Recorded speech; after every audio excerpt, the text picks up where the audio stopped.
जय हिंद, नमस्कार। स्वागत आप सभी दोस्तों का आज के इस महत्वपूर्ण क्लास में। दोस्तों, आज का जो हमारा क्लास है ये इंट्रोडक्शन बेस्ड क्लास है और हमारा जो पढ़ने का तरीका होगा, सबसे पहले हम प्रत्येक टॉपिक को इन डिटेल समझेंगे जितना आपके एग्जाम के लिए जरूरी हो। उसके बाद दोस्तों हम 50 क्वेश्चन के माध्यम से खुद का परीक्षण करेंगे।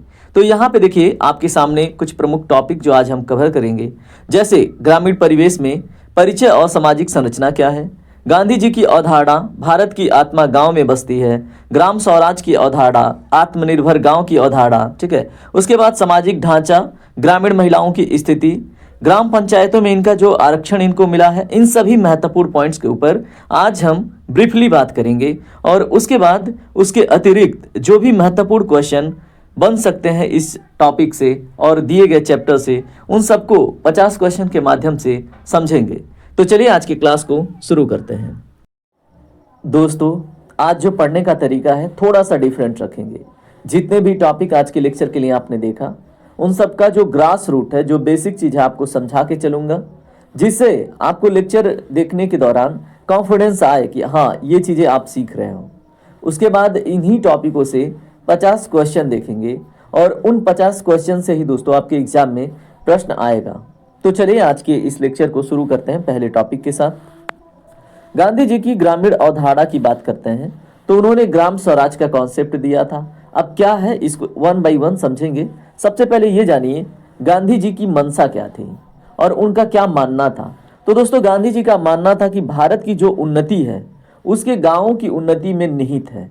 मतलब कि अगर गाँव उन्नति करते हैं तो दोस्तों देश भी उन्नति करेगा। अब इस चीज़ को कैसे आप जोड़ के देख सकते हैं, जैसे अगर भारत की अर्थव्यवस्था की बात करें तो भारत की अर्थव्यवस्था का जो बैकबोन है, ठीक है, जो रीढ़ की हड्डी है, वो भारत के अर्थव्यवस्था का जो प्राइमरी सेक्टर है, प्राथमिक क्षेत्र है, वो कृषि है, ठीक है। और ये डायरेक्टली आपके एग्जाम में प्रश्न बन जाता है कि भारतीय अर्थव्यवस्था का जो प्राइमरी सेक्टर है वो क्या है। तो दोस्तों कृषि है और कृषि ही भारतीय अर्थव्यवस्था का बैकबोन है।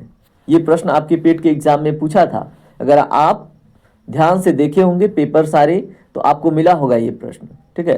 तो अब देखिए इस चीज को हम लिंक करेंगे कि ग्राम की उन्नति। अब देखिए ग्रामीण और ग्रामीण लोग, यहाँ पे देखिए ग्रामीण 70% लोग, ठीक है, कितनी परसेंट, 70% जनसंख्या दोस्तों कृषि में लगी रहती है। कृषि का मतलब सिर्फ धान गेहूं ही नहीं है, कृषि में बहुत सारी चीजें आ जाती हैं जो प्राइमरी सेक्टर के अंतर्गत आती हैं, ठीक है।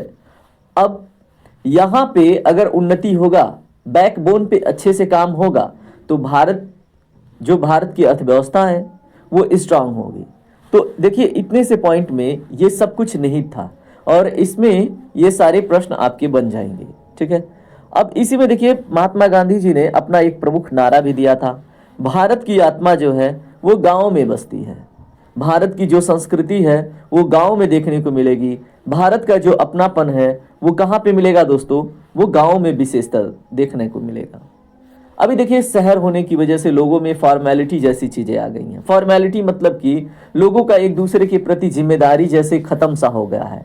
वहाँ पे जो मतलब जिम्मेदारी के रूप में पुलिस व्यवस्था काम करती है, लेकिन ग्राम में क्या होता है, हर एक पास पड़ोस परिवेश या फिर लोगों के अपने विचार, ठीक है, या फिर लोगों का अपनापन अभी उतना फॉर्मल नहीं है। फॉर्मल नहीं होने का मतलब जैसे अभी इनफॉर्मल है, मतलब सब लोग व्यवहारिकता रहते हैं और मतलब अपने हर एक कार्यों में एक दूसरे को लेकर चलते हैं, भागीदार बना के चलते हैं, ठीक है। तो ये चीज़ें आपको समझनी पड़ेगी, फॉर्मेलिटी और इनफॉर्मेलिटी में डिफरेंस। अब देखिए अगर ये दोनों शब्द अगर आपको समझ में नहीं आ रहे हैं तो मैं आपको बताता हूँ। जैसे आप क्या है, आपका कोई दोस्त किसी कंपनी में काम करता है, राइट, वो किसी बढ़िया पद पे है, तो जब आप उससे जाओगे मिलोगे कंपनी में तो आप उससे बहुत अच्छे तरीके से मिलोगे, है ना चाहते हुए भी, जैसे इच्छा नहीं है। जैसे आप जब उससे लोकल या घर पे मिलते हो तो गाली से बात करते हो, लेकिन अगर वो किसी कंपनी में बढ़िया पद पे है तो वहां पे आप तमीज से मिलोगे, ठीक है। एक उस कोड ऑफ कंडक्ट का मतलब एक तरह से पालन करोगे, ठीक है। तो उसको फॉर्मेलिटी कहते हैं। और जब वही आप घर पे मिलोगे उसी से तो वही अपने सुंदर शब्दों से संबोधित करोगे, ठीक है। तो ये डिफरेंस जो मैंने आपको बताया एक्चुअल में यही डिफरेंस होता है, लेकिन वो तमीज से डिफरेंस हम देखते हैं, ठीक है, आप समझ पा रहे हैं। देखिए, भारत की आत्मा गांव में बसती है, ये चीज आपने समझ ली है। देखिए, इसी तरह से अगर हम समझेंगे तभी आपके दिमाग में ये टॉपिक बिल्कुल सहजता से बैठता जाएगा, ठीक है। इसमें जो दूसरा पॉइंट है दोस्तों, वो है ग्राम स्वराज यानी विलेज सेल्फ रूल। अब इसको समझिए क्या है। अब इसका अर्थ उनके मंशा में क्या थी, यानी कि गांधी जी के मंशा में क्या थी कि गांव अपनी बुनियादी जरूरतों के लिए, जो बेसिक नीड है, ठीक है, उसके लिए आत्मनिर्भर हों। तभी तो ग्राम स्वराज, ठीक है, स्व मतलब सेल्फ, राज मतलब रूल करना, ठीक है। तो इसका अर्थ क्या है, गांव अपनी बुनियादी जरूरतों के लिए क्या हूं, खुद के ऊपर निर्भर हूं सबसे पहले। उसके बाद गांधी जी विकेंद्रीकरण, जिसको हम इंग्लिश में डिसेंट्रलाइजेशन कहते हैं, उसके समर्थक थे। अब डिसेंट्रलाइजेशन क्या है, विकेंद्रीकरण क्या है, ये तो आपको बड़ा शब्द लग रहा है, मैं आपको समझाता हूं, ठीक है। जैसे मान लीजिए अगर सेंट्रल गवर्नमेंट है और सारी शक्ति सेंट्रल गवर्नमेंट के ही पास हो, सारे अफसर सेंट्रल गवर्नमेंट के पास हो, तो क्या वो एक छोटे से गांव तक पहुंच के वो सारी प्रॉब्लम सही से देख पाएगी? क्या जो गांव में रामू काका है, उनका बेटा बीमार है, उसको स्वास्थ्य की आवश्यकता है, या फिर उनके बेटे को किसी ने पीट दिया है बिना वजह, तो ये केंद्र में दिल्ली में बैठा सरकार कैसे देखेगा? तो दोस्तों, इसीलिए क्या हुआ कि अब हम क्या करते हैं, शक्तियों का बंटवारा कर देते हैं, ठीक है। और जब शक्तियों का बंटवारा होगा तो छोटे स्तर पर जो शक्ति कुछ लोगों को मिलेगी, तो उस शक्ति का प्रयोग करके, ठीक है, अब क्या करेंगे, जो वहां पे न्याय छोटे स्तर पे दिया जा सकता है, उनको न्याय देने का कार्य करेंगे, ठीक है। मतलब जो शक्ति है वो सिर्फ केंद्र या दिल्ली में नहीं रहेगी, अब वो आपके जिला में भी वो शक्ति रहेगी, आपको सहायता देने के लिए, आपको सुनने के लिए, आपकी जरूरतों को पूरा करने के लिए, ठीक है। तो शक्तियों का इस प्रकार से जो वितरण है, उसी को विकेंद्रीकरण या डिसेंट्रलाइजेशन कहते हैं, ठीक है। अगर चीजें आपको समझ में आती हैं तो वीडियो को लाइक जरूर कर लीजिएगा, ठीक है। अभी देखिए, अभी कॉन्सेप्ट आपके दिमाग में बैठता जा रहा है। लास्ट में अभी देखिए क्वेश्चन कैसे डिफिकल्ट बनेंगे इन्हीं से। और ग्रामीण परिवेश अगर आप समझ के नहीं करते हैं दोस्तों, हमें आसान तो लगता है, लेकिन एग्जाम में प्रश्न छूट जाते हैं, गलती हो जाती है, तो कॉन्सेप्ट की क्लैरिटी जरूरी है। देखिए, विकेंद्रीकरण आपने समझ लिया है। उसके बाद जहां शक्ति केंद्र दिल्ली ना होकर गांव की पंचायत हो, ठीक है, ये बात मैंने आपको समझा दी है। चलिए, आपने ग्राम स्वराज चीज समझ लिया है क्या होता है। अब समझिए आत्मनिर्भर गांव, ठीक है। जैसे अभी बात हुई थी ना कि बेसिक नीड्स के लिए, अपनी जो बुनियादी जरूरतें हैं उसके लिए आत्मनिर्भर हो, ठीक है। अब यहीं पे वही बात आ गई, आत्मनिर्भर गांव का क्या कॉन्सेप्ट है गांधी जी की नजर में। तो दोस्तों, गांधी जी कुटीर उद्योग क्या, जैसे मान लीजिए आपके आसपास में कोई उद्योग है, उसमें मतलब बेसिक चीजें बनती हैं। बेसिक यानी कि ब्रेड का पैकेट बन रहा है, बिस्किट का पैकेट बन रहा है, ठीक है, या फिर कुछ और बन रहा है। तो ऐसी चीजों को हम, या फिर आप देखे होंगे, आप अगर ग्रामीण परिवेश से हैं आप, तो आपके आसपास में कोई चूरा मिल होगा, राइट, भूजा मिल होगा, तो ये क्या है, कुटीर उद्योग है, राइट। उसके बाद देखिए, कुटीर उद्योगों जैसे यहाँ पे चरखा और खादी का इन्होंने जिक्र किया है, और आपको मैंने वो एग्जाम्पल दिए हैं जो आप अपने आसपास देखते हो, राइट। तो इन सब चीजों पे उन्होंने जोर दिया ताकि ग्रामीणों को गांव में ही रोजगार मिले और शहरों की ओर पलायन रुके, ठीक है। इसको बोलते हैं आत्मनिर्भर गांव। ये चीजें आपने समझ ली। अब आपके एग्जाम के दृष्टिकोण से कुछ महत्वपूर्ण पॉइंट्स यहाँ पे निकल के आए हैं, उन्हें एक बारी देख लीजिए। जैसे अगर हम ग्रामीण परिवेश को संविधान से जोड़ के देखें, ठीक है, तो यहाँ पे संविधान का जो अनुच्छेद 40 है वो गांधीवादी विचारधारा से प्रेरित है, और जहां ग्राम पंचायतों के गठन की बात की जाती है। देखिए, प्रश्न बन गया ना। यहाँ पे दूसरा पॉइंट क्या है, गांधी जी ने आदर्श गांव के लिए सफाई, स्वावलंबन और ऊंच नीच के खात्मे की बात कही थी, ठीक है। और इसीलिए गांधी जी ने एक शब्द दिया था हरिजन, जैसे जो निम्न तबके के लोग हैं, जैसे निम्न तबके का सेंस जो सामाजिक रूप से जिनका विकास नहीं हो पाया, ठीक है, उनको मतलब वर्गीकरण करते हुए निम्न तबके के लोग, या फिर सबसे एक तरह से सताए हुए लोग कह लें, ठीक है। तो उनके उत्थान के लिए दोस्तों ऐसी चीजों के ऊपर ध्यान दी गई, ठीक है। और ऊंच नीच के खात्मे की बात करते हुए उन्होंने एक शब्द दिया था जिसको हरिजन कहते हैं। मतलब जैसे अगर हम बात करें एससी, एसटी और ओबीसी के कुछ वर्ग के लोगों को, ठीक है, जो बहुत समय से जिनके साथ भेदभाव हुआ है, जिन्होंने हमेशा सेवा दिया है, ठीक है। तो ऐसे लोगों को उन्होंने हरिजन शब्द से संबोधित किया, मतलब ये सब हरिज के जन हैं, ठीक है। तो इस तरह से ये शब्द इनके द्वारा दिया गया। चलिए बात करते हैं अन्य महत्वपूर्ण पॉइंट्स के ऊपर। ग्रामीण सामाजिक ढांचे की बात करें, ठीक है, सोशल जो स्ट्रक्चर है उसके ऊपर। तो सोशल स्ट्रक्चर ग्रामीण परिवेश का मैंने शुरू में बताया था कि शहरों में क्या है, फॉर्मेलिटी ज़्यादा है, औपचारिकता ज़्यादा है, और ग्रामीण परिवेश में इनफॉर्मेलिटी ज़्यादा है, अपनापन ज़्यादा है, और जैसे चाहे वैसे बात करते हैं, ठीक है। तो इसको बोलते हैं इनफॉर्मेलिटी। अब यहीं पे देखिए, ग्रामीण समाज शहरों की तुलना में अधिक सजातीय और परंपरावादी होता है। अब इसका क्या मतलब है, सजातीय, जैसे ग्रामीण परिवेश में सजाती का अर्थ क्या है कि सभी लोगों का व्यवसाय लगभग समान होता है, ठीक है। और परंपरा को ये लोग मान के चलते हैं, जो पहले से चली आई परंपराएं हैं, चाहे वो रूढ़िवादी परंपरा, ठीक है, मतलब समाज को क्यों ना हो, मतलब नुकसान पहुंचाता हो, लेकिन वो लोग परंपरा को मानते हैं। लेकिन कुछ परंपराएं दोस्तों ऐसी हैं ग्रामीण परिवेश की जो अभी बहुत ही स्ट्रांग है, और जिनके आधार पे, ठीक है, ग्रामीण परिवेश में संतुलन बना रहता है, स्वास्थ्य बना रहता है, ठीक है। तो यहाँ पे हम इसको थोड़ा सा परिवार के रूप में समझते हैं, ठीक है। अब यहाँ पे बात आई है संयुक्त परिवार की, जॉइंट फैमिली की। तो दोस्तों जॉइंट फैमिली का कॉन्सेप्ट ना अभी आप देखोगे मोस्टली ठीक है, ग्रामीण क्षेत्रों में ही बचा है। लेकिन आप जैसे जैसे शहरों में जाओगे तो लोग अपने घर में, जैसे बेटा अपना खुद का घर ले रहा है, बहू अपना खुद का घर ले रही है, बेटी अपना खुद का घर ले रही है, ठीक है। तो शहरों में ये चीज़ें कम देखने को मिलती हैं। अब यहाँ पे देखिए, ग्रामीण भारत की यह सबसे बड़ी विशेषता रही है। यहाँ दादा दादी, माता पिता और चाचा ताऊ एक ही रसोई का बना खाना खाते हैं, और संपत्ति साझा होती है। और उसके बाद दोस्तों, अब यह तेजी से एकाकी परिवार में बदल रहा है, मतलब ये वर्तमान दृष्टिकोण है लोगों का, और ऐसा हो भी रहा है।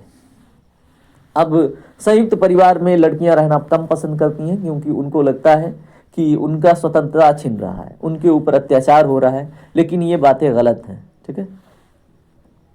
चलिए बात करते हैं अगले टॉपिक पे, जातीय संरचना, कास्ट स्ट्रक्चर की बात करें तो दोस्तों, गांव में श्रम विभाजन अक्सर जात के आधार पर होता है। जजमानी प्रथा यहाँ पे चलती है एक। अब जजमानी प्रथा, अगर आप गांव में रहते हैं तो आपने जजमानी प्रथा का नाम सुना होगा। अगर आप शहर में भी रहते होंगे तो एक बड़ा ही फेमस और बड़ा ही वायरल वीडियो देखा होगा, जिसमें एक कॉमेडी वीडियो है, फिल्माया गया है कि जजमान जैसे जैसे मैं बोलूँगा वैसे वैसे ही आपको बोलना है, ठीक है। तो वहाँ पे जो दृश्य है उस चीज़ को दिमाग में आप रखिए, या फिर जो दृश्य आप जजमानी प्रथा से आपके दिमाग में आ रही है उसको रखिए। अब जजमानी प्रथा एक्चुअल में होती क्या है गांव में, एक पुरानी ये विशेषता है गांव की, ठीक है, जहां विभिन्न जातियां एक दूसरे को सेवाएं प्रदान करती थी, ठीक है। तो ये चीज आपको समझ में आ गया होगा। अब यहाँ पे तो आपने सिंपली देख लिया, विभिन्न जातियां एक दूसरे को सेवाएं प्रदान करती हैं। लेकिन जब एग्जाम में प्रश्न बनेगा ना, तो डायरेक्टली ऐसे नहीं बनेगा कि विभिन्न जातियां एक दूसरे को सेवाएं प्रदान करती हैं, वो थोड़े डिफरेंट तरीके से आएगा। मैं आपको प्रश्न दूंगा, आप करेंगे, ठीक है। पहले इन चीजों को समझिए। तो आपने जातीय संरचना देख ली, गांव में श्रम विभाजन जो है वो अक्सर जात के आधार पर होता है। ये भी आपने देख लिया होगा कि जो मुस्लिम है मतलब आप देखेंगे मुख्यतः वही बाल काटने का कार्य करते हैं, ठीक है। और जो हरिजन है आपने देखा होगा मोस्टली जैसे चमड़े का कार्य है तो विशेषकर वही करते हैं, ठीक है। अभी तो ग्रामीण परिवेश में भी बहुत विकास हो गया है, अब कोई नहीं ऐसी चीजें करता, ठीक है।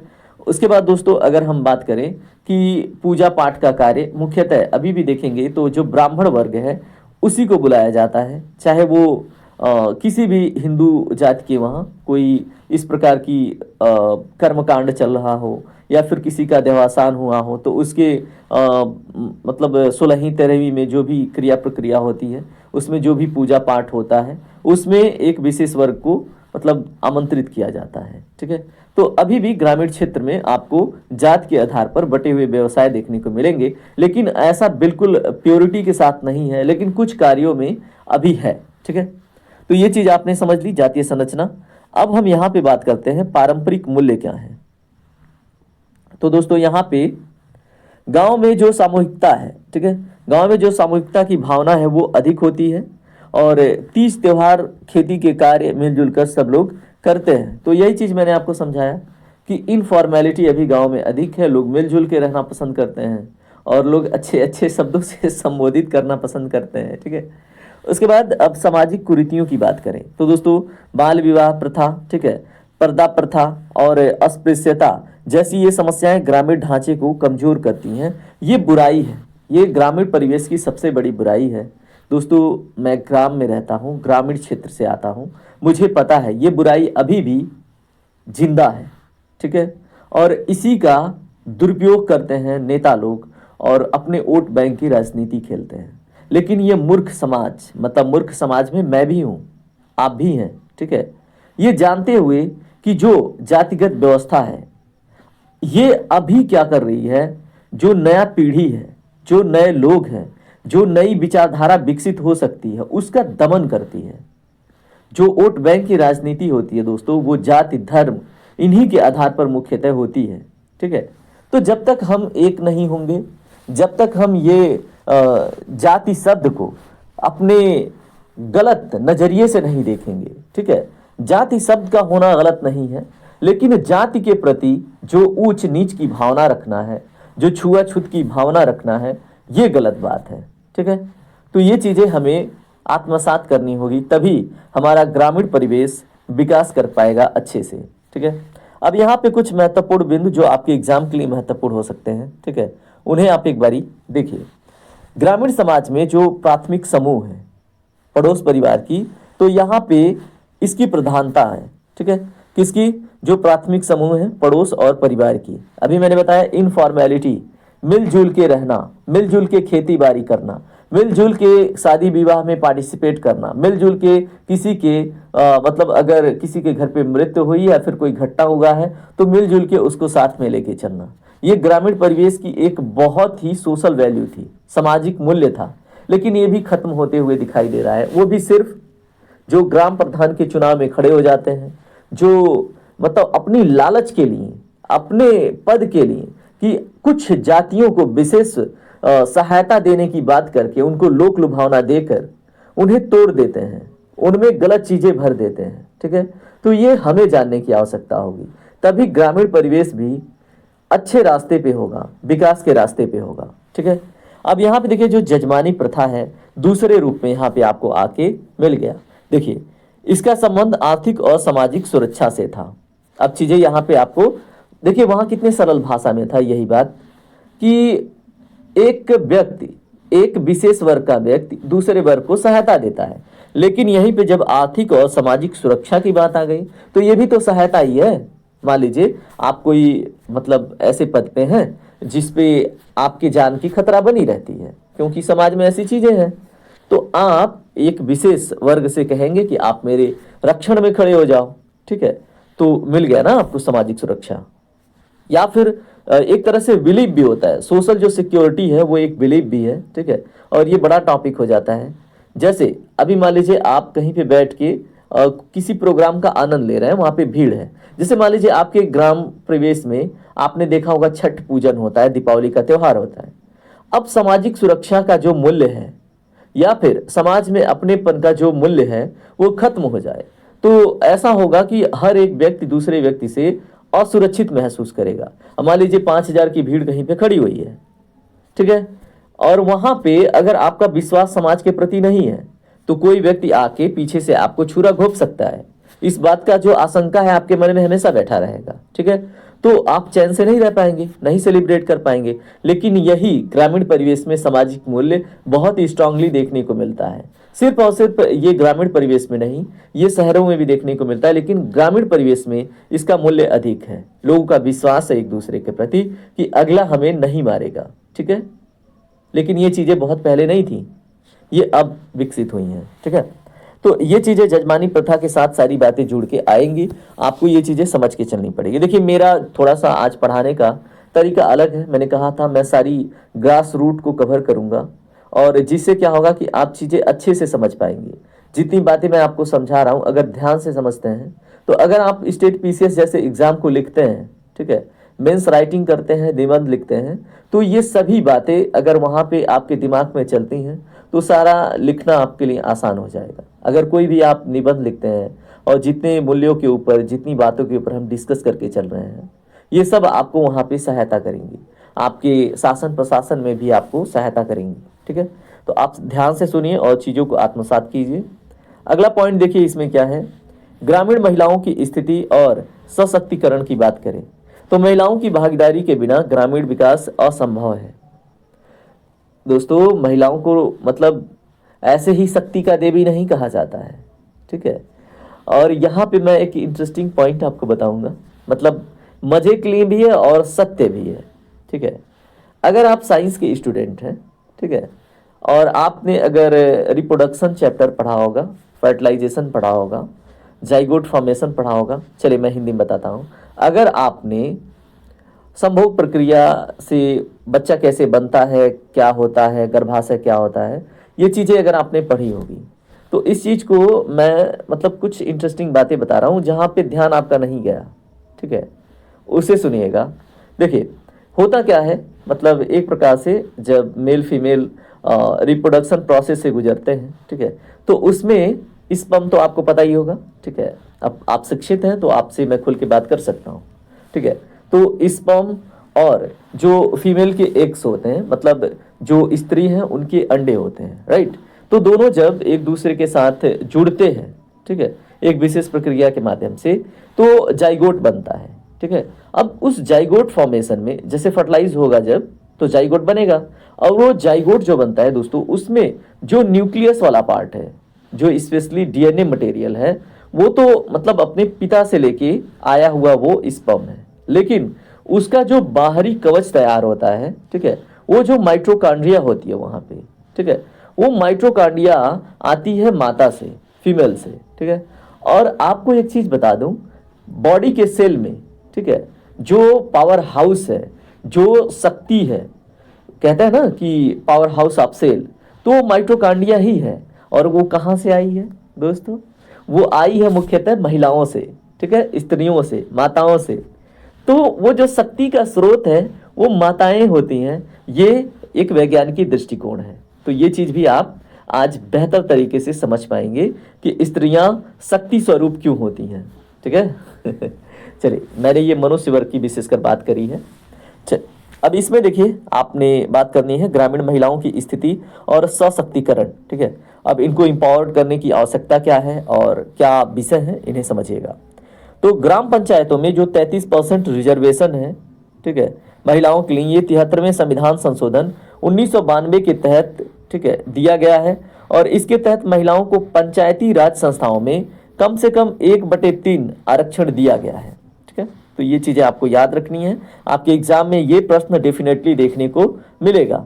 अब यहाँ पे देखिए, उत्तर प्रदेश में भी यह 33% है, जबकि बिहार राज्य में इसे 50% कर दिया गया है। ये विशेष है, पता चले एग्जामिनर थोड़ा सा आपको परखने की कोशिश करे कि कहीं आप सिर्फ अपने राज्य तक तो सीमित नहीं है, आपकी मतलब जो जानकारी है अन्य राज्यों तक है कि नहीं।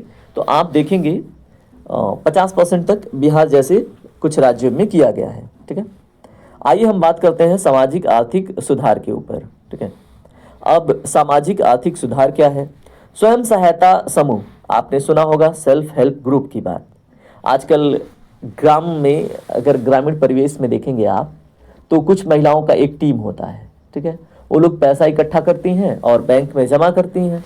जिनको आवश्यकता होता है तो सब लोग इकट्ठा होकर साइन करके पैसे 40,000 50,000 निकाल के अपने, जैसे अगर उनको मतलब अपने विकास से संबंधित कुछ कार्य करने हैं, जैसे अगर बकरी खरीद के बकरी पालन करना है, या फिर मुर्गी पालन करना है, भैंस पालन करना है, या कोई भी कार्य जो उनके विकास से संबंधित हो, उनके रोजगार से संबंधित हो, वहीं से वो धनराशि फिर से उस महिला को दी जाती है, केवल 2% के इंटरेस्ट रेट पे। ठीक है, ये बात आपको बखूबी पता होगा। ठीक है, लेकिन कुछ लोग हैं इसका दुरुपयोग भी कर रहे हैं, अपने निजी जीवन के लिए उसका प्रयोग करते हैं। ठीक है, कोई बात नहीं, सरकार ने योजना दी है तो उसका लोग लाभ उठा रहे हैं, लेकिन उसका मुख्य उद्देश्य जो मैंने आपको बताया कि अपने कुछ ऐसे कार्यों में जहाँ पे रोजगार निर्मित हो, ऐसे कार्यों के लिए वो फंड तैयार किया गया है, जिसमें खुद लोग पैसा जमा करते हैं और सरकार भी उसमें कुछ पैसे अपने डालती है कि लोग विकास करें। ठीक है, तो ये है सेल्फ हेल्प ग्रुप। इनके माध्यम से ग्रामीण महिलाएं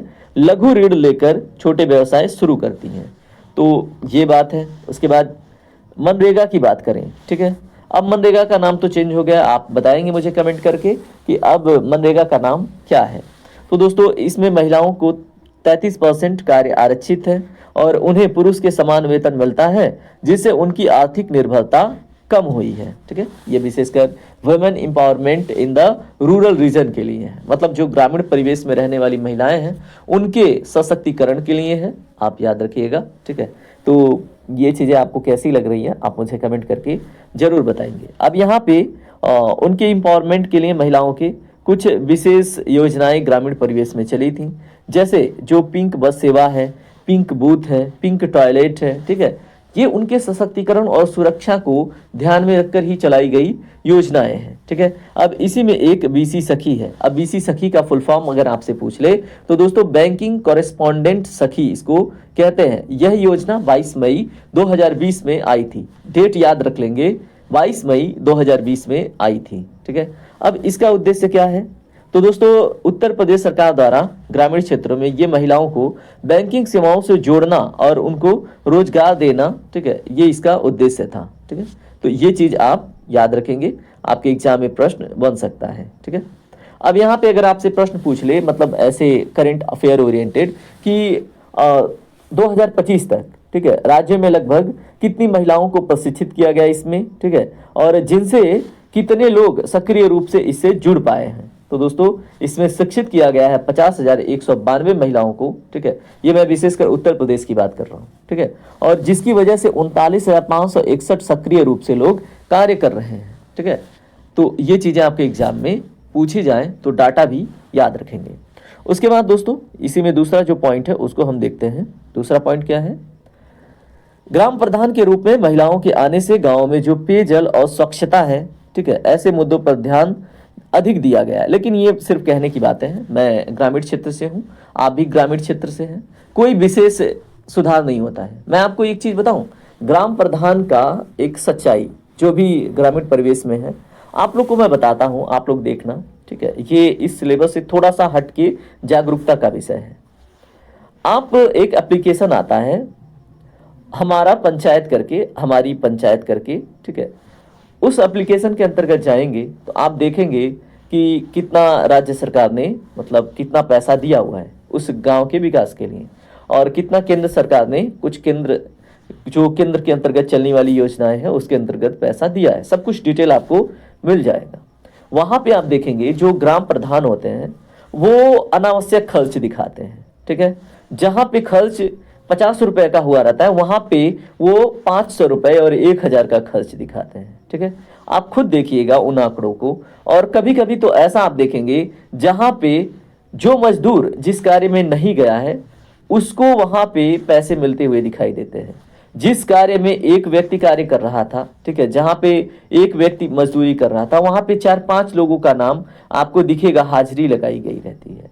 आप ये भी देखेंगे जैसे अगर कोई कार्य हो रहा है, ठीक है, वहां पे अगर टेंडर एक व्यक्ति ही लेकर कार्य कर रहा है, लेकिन ग्राम प्रधान, ठीक है, जो गांव के प्रधान हैं वो क्या करते हैं कि 1-2 और वेंडर और जो टेंडर लेने वाले हैं, जो माल सामग्री या सुविधा देने वाले लोग हैं, उनका नाम चढ़ा देते हैं और उनसे पर्ची निकलवा लेते हैं, उनसे बिल बनवा लेते हैं और उनके अकाउंट में अब पैसे आते हैं एक्स्ट्रा, जो खर्च एक्स्ट्रा दिखाया जाता है। इस प्रकार से क्या होता है, जो गांव के प्रधान होते हैं वो क्या करते हैं, आपके लिए जो सरकार ने आपके विकास, आपके सशक्तिकरण के लिए पैसे खर्च कर रही है, ये लोग उस पैसे को गलत तरीके से खा रहे होते हैं। और ये चीज आपको भी पता है, मुझे भी पता है। लेकिन हम लोग क्या सोचते हैं कि अरे ये गांव का ही तो आदमी है, इसके प्रति हम केस करेंगे, जांच बैठाएंगे, ठीक है, तो फिर थोड़ा सा ये होगा, कल को इसकी प्रधानी नहीं रहेगी, या फिर मतलब गांव वाले क्या कहेंगे, क्या सोचेंगे। तो नहीं, यही चीज तो सोचने की बात है।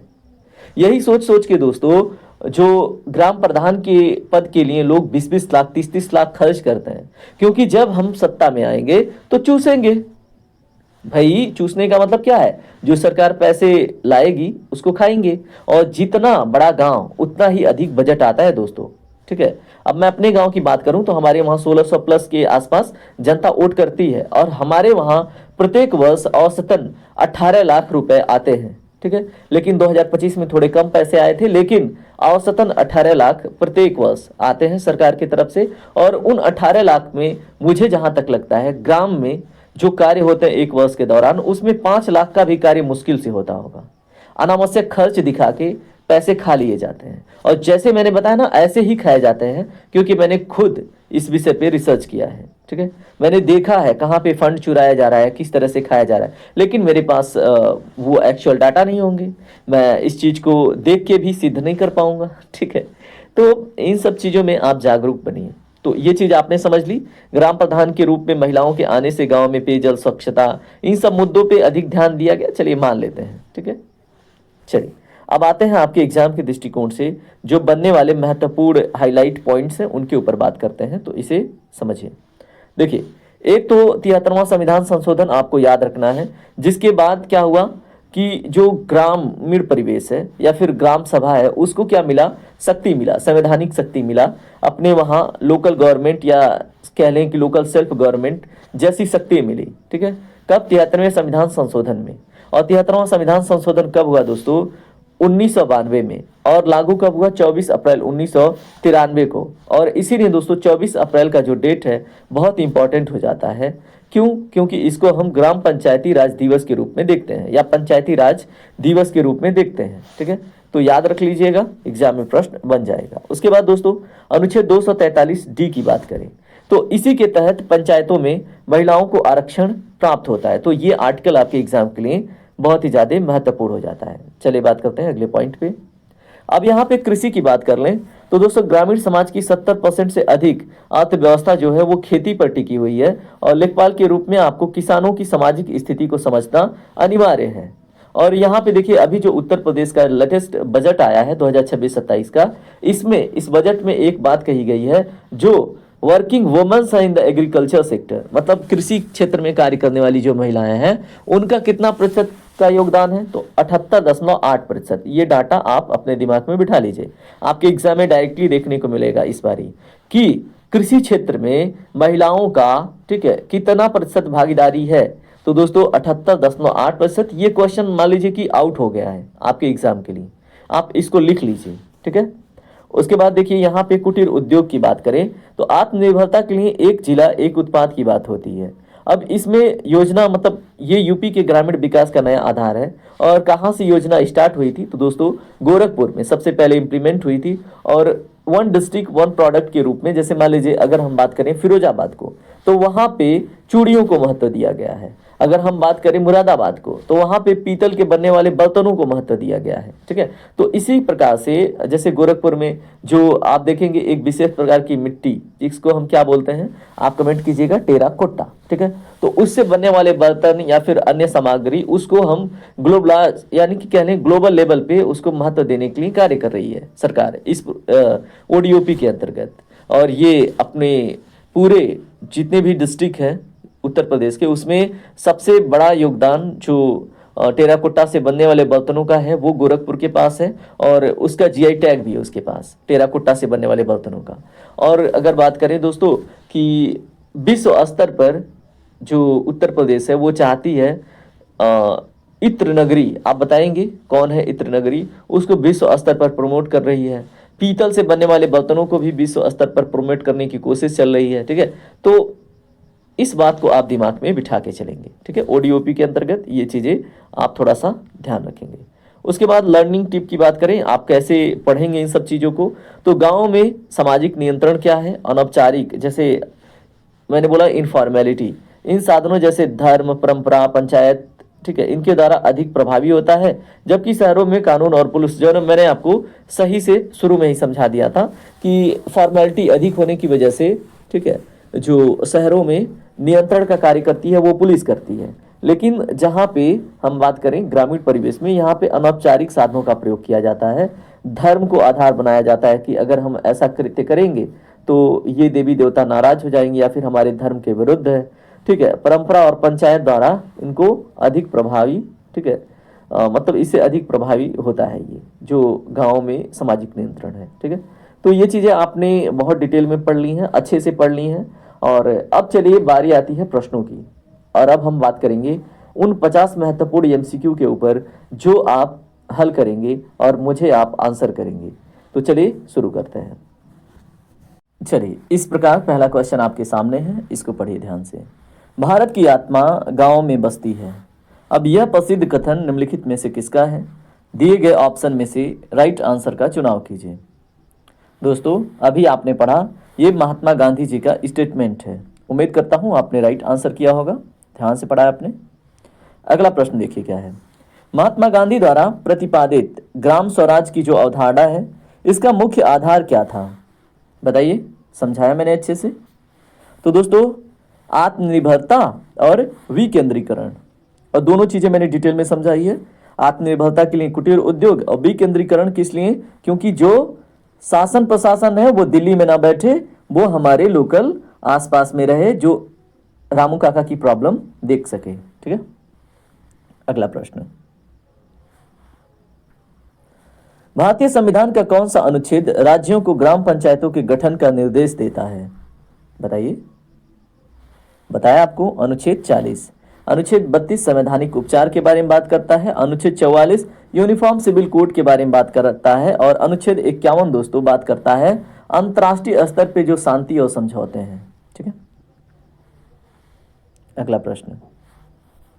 73वें संविधान संशोधन अधिनियम 1992 के तहत पंचायतों में महिलाओं के लिए कितने प्रतिशत आरक्षण का प्रावधान किया गया है? तो दोस्तों, बहुत सिंपल हो गया आपके लिए, ऑप्शन सी आपने लगा दिया होगा, मुझे पूरा विश्वास है। चलिए बात करते हैं अगले प्रश्न पे। ग्रामीण समाज की सबसे महत्वपूर्ण और बुनियादी इकाई निम्नलिखित में से कौन सी है? पहचान के बताइए। इसका राइट आंसर है ऑप्शन बी, परिवार। ठीक है, मैंने आपको बताया था जो बेसिक यूनिट्स हैं, ठीक है, या प्राइमरी यूनिट्स हैं कहाँ की? ग्रामीण समाज की, वो परिवार और पड़ोस होती हैं। अगला प्रश्न। ग्रामीण भारत में पारंपरिक रूप से पाई जाने वाली जो जजमानी प्रथा है, इसका मुख्य आधार क्या था? बताइए। राइट आंसर है वस्तु और सेवाओं का आदान प्रदान। ये क्या था?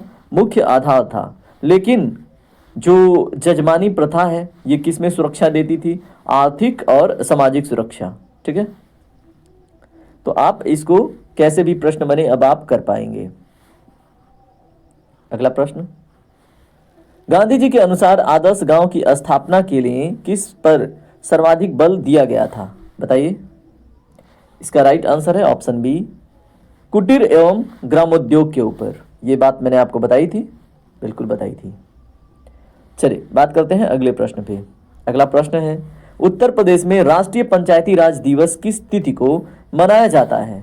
तो दोस्तों, राइट आंसर है ऑप्शन सी, 24 अप्रैल को। क्योंकि 24 अप्रैल 1993 को क्या हुआ था? ग्राम पंचायतों को संवैधानिक दर्जा मिला था। ठीक है, तो याद रखेंगे, और 1993 से ही इंप्लीमेंट हुआ था, ये भी याद रखना है। अगला प्रश्न। ग्रामीण सामाजिक संरचना में संयुक्त परिवार के विघटन का मुख्य कारण क्या है? बताइए।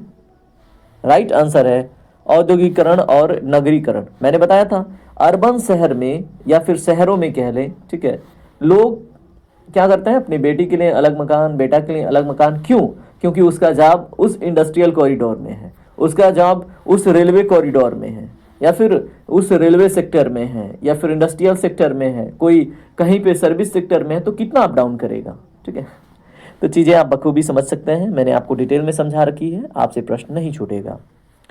उत्तर प्रदेश सरकार की जो बीसी सखी योजना का मुख्य उद्देश्य था वो क्या था और है भी क्या? तो दोस्तों बताइए, आपने डिटेल में समझ रखी है। राइट आंसर है इसका ऑप्शन बी, ग्रामीण क्षेत्रों में बैंकिंग सेवाएं पहुंचाना और महिलाओं को रोजगार देना। ठीक है, तो ये बातें मैंने आपको समझाई थी, और ये कब स्टार्ट हुआ था? 22 मई 2020 को। ये भी बात मैंने आपको अच्छे से समझाई थी कि डेट भी याद रखना है।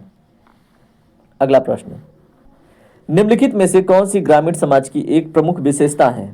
बताइए। राइट आंसर है दोस्तों, प्रकृति से प्रत्यक्ष संबंध और कृषि आधार। और यहीं पे मैंने बताया था, चलिए वो प्रश्न के रूप में आएगा। ठीक है, देखिए अगला प्रश्न क्या है, किस संविधान संशोधन द्वारा पंचायती राज संस्थाओं को संवैधानिक दर्जा प्रदान किया गया? बताइए। राइट आंसर है ऑप्शन सी, 73वें संविधान संशोधन द्वारा। लेकिन अगर यहीं पे पूछ लिया जाए म्युनिसिपैलिटी के बारे में, तो दोस्तों वो 74वां संविधान संशोधन हो जाएगा। अगला प्रश्न, ग्रामीण समाज में जो जाति व्यवस्था है और का आर्थिक पक्ष निम्नलिखित में से क्या कहलाता है? इसका दोस्तों राइट आंसर है ऑप्शन बी, जजमानी प्रथा। ठीक है, बात करते हैं अगले प्रश्न पे। महात्मा गांधी ने स्वतंत्र भारत के आर्थिक विकास के लिए किसे अनिवार्य माना था? बताइए। राइट आंसर है ऑप्शन बी, खादी और ग्रामोद्योग को। इसके ऊपर हमने बात करी थी। चलिए अगला प्रश्न, ग्रामीण महिलाओं के सामाजिक आर्थिक सशक्तिकरण के लिए स्वयं सहायता जो समूह है, सेल्फ हेल्प ग्रुप है, को किस वर्ष से व्यापक बढ़ावा दिया गया? दोस्तों इसका जो राइट आंसर है ऑप्शन सी है, 1999 से। ठीक है, तो याद रखिएगा। अगला प्रश्न, ग्रामीण क्षेत्रों में जो पर्दा प्रथा है और बाल विवाह ऐसी कुरीतियों को सामाजिक संरचना के किस पक्ष को ये प्रभावित करती हैं? बताइए।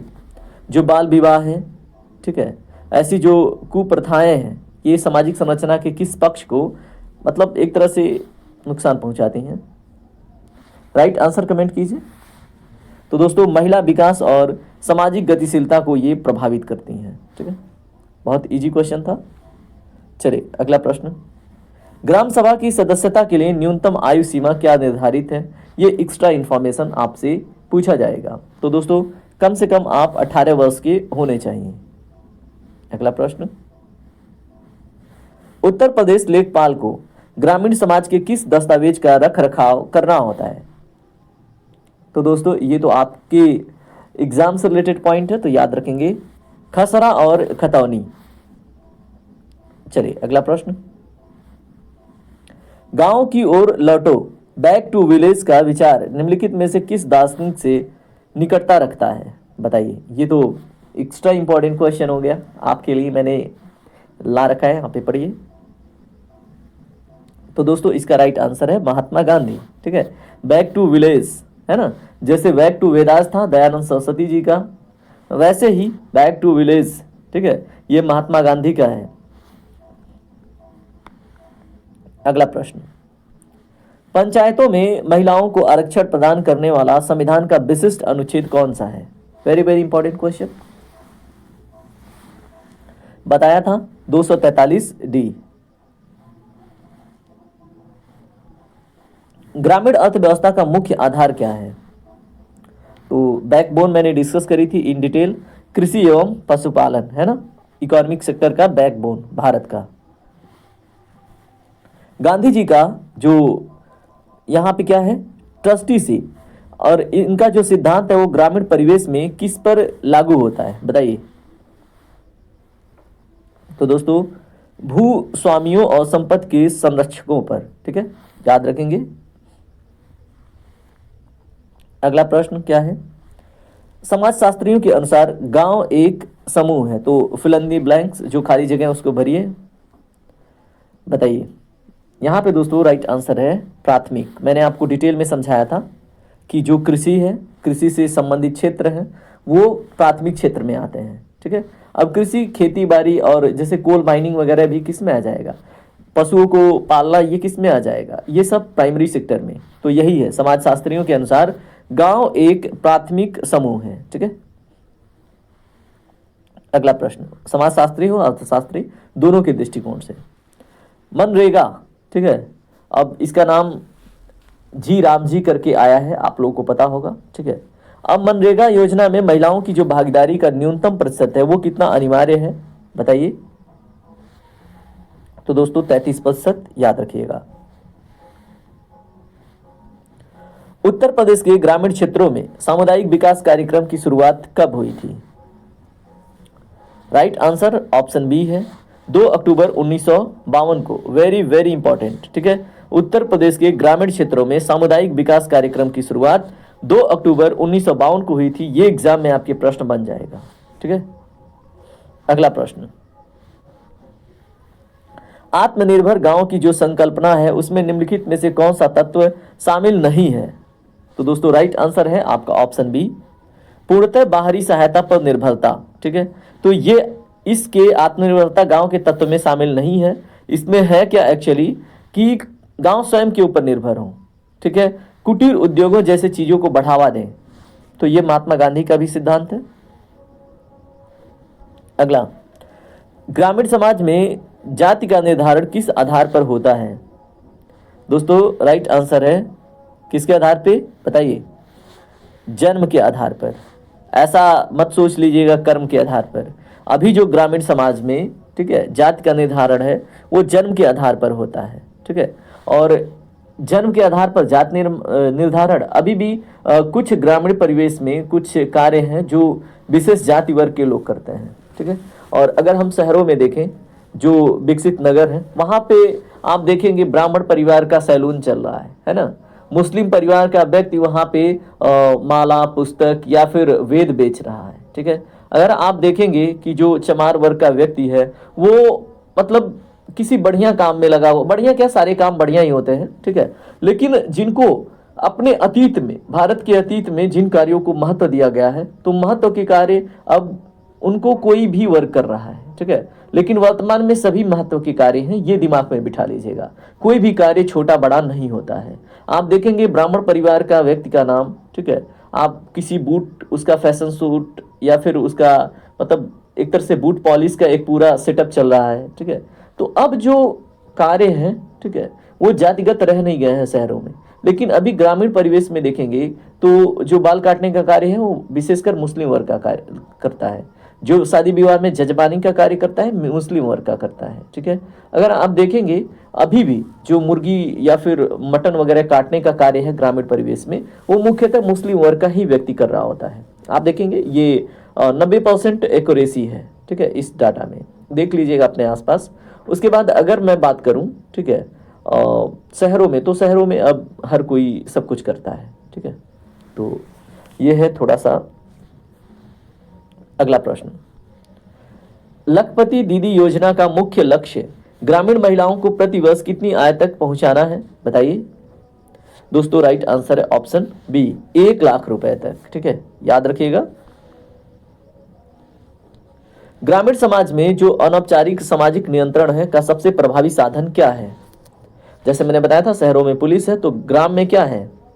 इसका राइट आंसर है दोस्तों ऑप्शन सी, परिवार और धर्म, ठीक है।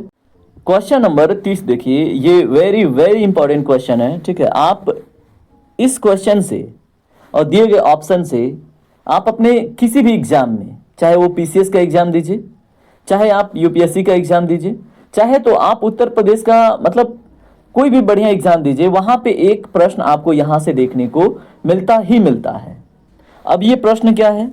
पंचायती राज व्यवस्था में जो त्रिस्तरीय ढांचे की बात है, इसकी सिफारिश किस समिति ने की थी? तो दोस्तों किसने की थी? इसमें जो आपका राइट आंसर है ऑप्शन बी है, बलवंत राय मेहता समिति ने। अब इसके बारे में आप जानिए थोड़ा सा, आपसे एग्जाम में प्रश्न बन जाएगा, बलवंत राय मेहता समिति कब गठित की गई थी? तो दोस्तों 1957 में गठित की गई थी। अब जो पंचायती राज व्यवस्था में त्रिस्तरीय ढांचा है वो क्या है? अगर आपसे ये प्रश्न बन जाए तो आपका क्या जवाब होना चाहिए? तो दोस्तों आपको ये पता होना चाहिए कि 3 स्तर पे, जैसे ग्राम पंचायत जो होता है वो ग्राम स्तर पे होता है और ये सबसे निचला तबका होता है, सबसे निचला स्तर होता है। उसके बाद दोस्तों होता है पंचायती समिति। क्या होता है? पंचायत समिति। और ये मध्यवर्ती स्तर है जो ग्राम पंचायत और जिला प्रशासन के बीच की एक कड़ी के रूप में देखा जाता है। उसके बाद होता है इसमें तीसरा और टॉप मोस्ट जिला परिषद। तो दोस्तों जो ये पंचायती राज व्यवस्था में त्रिस्तरीय ढांचा है, जिला परिषद उसमें टॉप पे है। और इसकी जो बात करें तो सभी पंचायतों के लिए ये योजनाएं और विकास कार्य क्या करता है? बनाता है, ठीक है। तो जिला परिषद, तो ये 3 आप याद रखेंगे त्रिस्तरीय ढांचे में। आपसे प्रश्न बनता है यहाँ पे, ठीक है।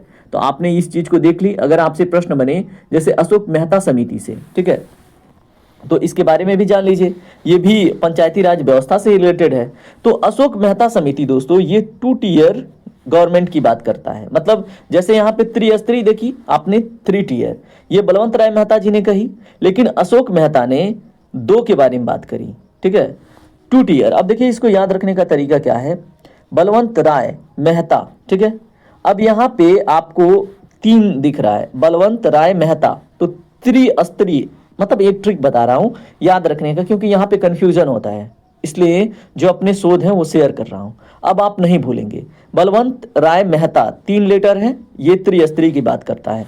अशोक मेहता में केवल 2 हैं, तो ये द्विस्तरीय की बात करता है। अशोक मेहता जो समिति है ये 1977 में गठित हुई थी, ठीक है। और बलवंत राय मेहता समिति पहले ही गठित हुई थी 1957 में, ठीक है। अब देखिए, जब अशोक मेहता समिति गठित हुई तो इन्होंने जब द्विस्तरीय की बात करी तो इसके स्तर क्या थे, तो इसने मंडल पंचायत और जिला परिषद की बात करी, ठीक है। और इसने ये सुझाव दिया कि अगर कोई पंचायत के चुनाव में खड़ा होता है तो जो आधिकारिक सिंबल है, जैसे कमल है ना बीजेपी का, और अगर अखिलेश जी का देखें साइकिल, मायावती जी का देखें तो हाथी, तो इन आधिकारिक प्रतीकों के साथ वो भाग लेने की अनुमति उसको मिलनी चाहिए। इस बारे में अशोक मेहता समिति बात किया था, ठीक है।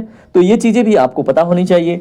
GVK राव समिति की बात करें, यहीं पे देखिए दिया हुआ है, ये 1985 में गठित हुई, ठीक है। और इसने क्या सिफारिशें करी, इसने कहा कि पंचायती राज संस्थाएं बिना जड़ की घास की तरह हो गई हैं, ठीक है। और इनका दृष्टिकोण क्या था कि जो जिला परिषद है उसको लोकतांत्रिक विकेंद्रीकरण में सबसे महत्वपूर्ण स्थान देने और नियमित चुनाव कराने पर जोर दिया इन्होंने, ठीक है। तो ये चीज आपको याद रखना है। और इसका एक उद्देश्य क्या था कि जो ग्रामीण विकास है और जो गरीबी उन्मूलन है, ठीक है, उनके कार्यक्रमों की समीक्षा होनी चाहिए, ठीक है, कि जो योजनाओं पे पैसे खर्च होते हैं, ठीक है, वो सही जगह पहुंच रहे हैं या नहीं।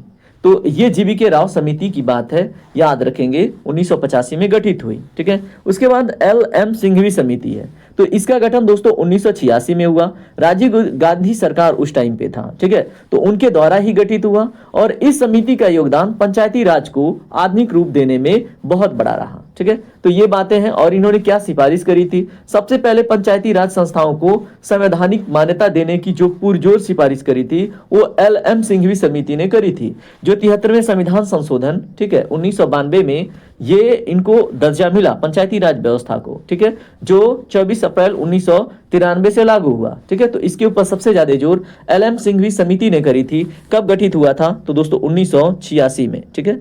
तो ये सभी फैक्ट इस क्वेश्चन से रिलेटेड बहुत इंपॉर्टेंट हो जाते हैं। आप कह सकते हैं आज के लेक्चर का सबसे गोल्डन पार्ट यही था। अगला प्रश्न, गांधी जी के सर्वोदय का क्या अर्थ है, ये आपके एग्जाम में प्रश्न बना हुआ है, पेट जैसे एग्जामों में ये प्रश्न बना हुआ है। बताइए क्वेश्चन नंबर 31 का राइट आंसर क्या होगा। दोस्तों इसका राइट आंसर ऑप्शन सी है, सबका उदय सबका विकास, ठीक है। उसके बाद अगला प्रश्न क्या है, ग्रामीण क्षेत्रों में एकल परिवार के बढ़ने का परिणाम क्या है। दोस्तों इसका बताइए, ऑप्शन डी है, यानी कि वृद्धों की देखभाल की समस्या, कृषि भूमि का विखंडन, व्यक्तिगत स्वतंत्रता में वृद्धि, यानी कि ऑल ऑफ दीज सभी कारण हैं, ठीक है। चलिए बात करते हैं अगले प्रश्न पे। उत्तर प्रदेश में ग्राम पंचायत का अध्यक्ष, ग्राम प्रधान की बात करें तो बनने हेतु न्यूनतम आयु कितनी होती है। दोस्तों ऑप्शन बी करेक्ट है, 21 वर्ष के आप होने चाहिए।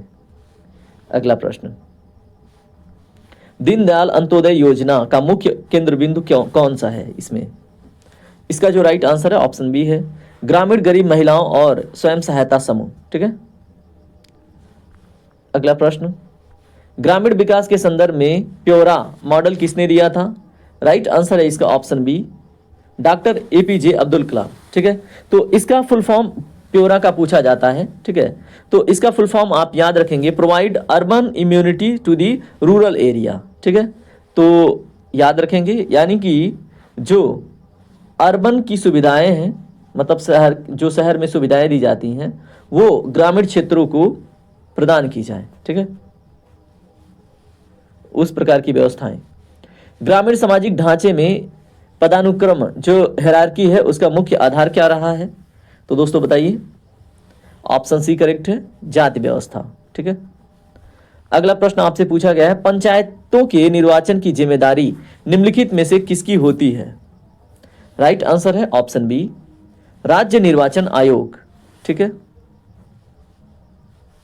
अगला प्रश्न, गांधी जी ने किस पत्र के माध्यम से ग्राम सुधार के विचारों का प्रचार किया था। इसका जो राइट आंसर है ऑप्शन ए है, यंग इंडिया और हरिजन पत्रिका। और हरिजन के ऊपर हमने बात किया था और प्रश्न ऐसे बनेगा आपसे, ग्रामीण क्षेत्रों में लिंग आधारित भेदभाव को कम करने के लिए यूपी सरकार का प्रमुख अभियान कौन सा है। तो दोस्तों ये है आपका मिशन शक्ति, ठीक है। चलिए, महिलाओं पुलिसों के द्वारा ये चलाया जा रहा है, ठीक है, या फिर कह सकते हैं उत्तर प्रदेश पुलिस विभाग के द्वारा चलाया जा रहा है। ग्राम स्वराज की अवधारणा में आर्थिक विकेंद्रीकरण का क्या तात्पर्य है। तो दोस्तों इसका तात्पर्य है गांव के पास उपयोग गांव के विकास में होना। ठीक है, गांव के पैसे का उपयोग, सॉरी, गांव के जो पैसे होते हैं, जैसे मान लीजिए कोई बड़ा पोखरा है, ठीक है, तो वहां से पैसा निकल के आता है, तो उसका उपयोग गांव के विकास में होना, याद रखेंगे। ग्रामीण जो समाज है उसमें परंपरा का अर्थ क्या है? तो दोस्तों इसका जो राइट आंसर है वो है ऑप्शन बी, पीढ़ियों से चले आ रहे रीति रिवाज। ठीक है, इसके ऊपर मैंने डिटेल में बात करी थी, प्रथा कुप्रथा के ऊपर। उत्तर प्रदेश के बजट 2024-25 में महिला सामर्थ्य योजना के लिए क्या प्रावधान था? तो दोस्तों ये 2024-25 से रिलेट करके प्रश्न बन सकते हैं। तो इसका राइट आंसर है महिला स्वयं सहायता समूहों का सुदृढ़ीकरण। ठीक है, अगला प्रश्न, पंचायती राज संस्थाओं का कार्यकाल सामान्यतः कितने वर्ष का होता है? इसका जो राइट आंसर है वो है आपका ऑप्शन सी, 5 वर्ष का। ठीक है, अगला प्रश्न, ग्रामीण सामाजिक ढांचे में बदलाव का सबसे सशक्त माध्यम वर्तमान में क्या है? तो दोस्तों ये है आपका शिक्षा और digital connectivity, option B correct होगा। अगला प्रश्न, सर्वोदय योजना का खाका किसने तैयार किया था? दोस्तों इसका जो राइट आंसर है वो है ऑप्शन बी, जयप्रकाश नारायण जी ने। अगला प्रश्न, ग्रामीण महिलाओं को धुएं से मुक्ति दिलाने हेतु कौन सी योजना सबसे सफल रही? तो दोस्तों राइट आंसर है ऑप्शन ए, उज्ज्वला योजना। ठीक है, धुएं से मुक्ति दिलाने हेतु उज्ज्वला योजना सबसे सफल रही। संविधान की जो 11वीं अनुसूची है उसमें पंचायतों के लिए कितने विषयों का उल्लेख किया गया है? राइट आंसर इसका होगा ऑप्शन सी, 29 विषयों का। ठीक है, अगला प्रश्न आपसे पूछा गया है, ग्राम पंचायत का सदस्य बनने के लिए उम्मीदवार का नाम कहाँ होना अनिवार्य है? इसका जो राइट आंसर है वो है ऑप्शन बी, संबंधित निर्वाचन क्षेत्र की मतदाता सूची में होना उसका नाम अनिवार्य है। अगला प्रश्न, अंत्योदय का विचार सबसे पहले किसने दिया था? तो दोस्तों इसका जो राइट आंसर है वो है ऑप्शन बी, आचार्य विनोबा भावे जी ने। ठीक है, अगला प्रश्न, ग्रामीण विकास के बिना भारत का विकास संभव नहीं है, यह किस प्रधानमंत्री का दृढ़ विश्वास था? तो दोस्तों ये हैं आपके लाल बहादुर शास्त्री और चौधरी चरण सिंह, यानी कि दोनों के दोनों। ठीक है, तो याद रखेंगे। और चौधरी चरण सिंह को, ठीक है, कृषि के लिए इनको ना बहुत ही ज़्यादा इनको जोड़ के, या फिर कृषि क्षेत्र एग्रीकल्चर का आप भगवान मान सकते हैं उत्तर प्रदेश में इनको। ठीक है, और भारत में भी। ठीक है, विशेषकर कृषि से ये जुड़े कार्यों पर इन्होंने विशेष ध्यान दिया था। तो इस तरह से हमने देख लिया 50 क्वेश्चन, और ये सभी क्वेश्चन आपके एग्जाम के लिए बहुत ही ज़्यादा महत्वपूर्ण है। और जो मेरा तरीका था समझाने का आप मुझे बताएंगे, अगर वो अच्छा है तो इसी को फॉलो करेंगे, नहीं तो सिर्फ जैसे मान लीजिए टॉपिक आया पढ़ के बता दिया। ठीक है, इस टाइप से अगर भी करना है तो आप बताएंगे। लेकिन मुझे लगता है कि जो चीज़ आपको समझ में आ जाती है उसे रटने की आवश्यकता नहीं पड़ती। एग्जाम में प्रश्न अपने आप हो जाते हैं, घुमा के एग्जामिनर पूछे तो भी हो जाते हैं। लेकिन अगर सिर्फ आप टॉपिक ओरिएंटेड पॉइंट्स ही पढ़ के जाते हैं, और अगर उन पॉइंट से डेविएट होकर क्वेश्चन, यानी कि अलग क्वेश्चन अलग तरीके से बनता है, तो आप घबरा जाते हैं। तो घबराना नहीं है, जैसे मैं बता रहा हूँ वैसे पढ़ना है, समझना है, एग्जाम में आपकी सफलता तय होगी। चलिए मिलते हैं अगले क्लास में, उसके लिए आप बने रहिए, जुड़े रहिए, और जीएस फोकस को सब्सक्राइब कर लीजिए। वीडियो को लाइक शेयर सब्सक्राइब जरूर कीजिएगा। चलिए ठीक है, धन्यवाद यहाँ तक बने रहने के लिए। आप अपनी पढ़ाई जोरों शोरों से कीजिए। जय हिंद, जय भारत, आपका दिन शुभ हो।